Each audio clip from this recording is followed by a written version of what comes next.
Okay, usapang Noche Buena. Sabi niya dito, bakit bawal maghangad ng lagpas sa 500 na handa? Bakit? Bakit? Bakit? Unang-una, hindi ko sinasabi na bawal maghangad ng mga bagay-bagay or ng budget na lagpas sa 500. I didn't say that. Okay?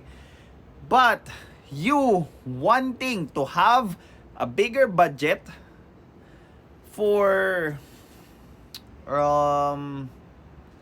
Noche Buena, may kapalit. Equivalent exchange.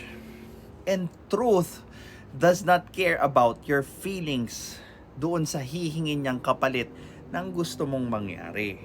Now, may dalawang tanong na lang. Alam mo ba kung ano yung kapalit? At willing ka bang magbayad ng kapalit para makuha mo yung lagpas sa 500 na Noche Buena? Diba? This is Pinoy Extreme.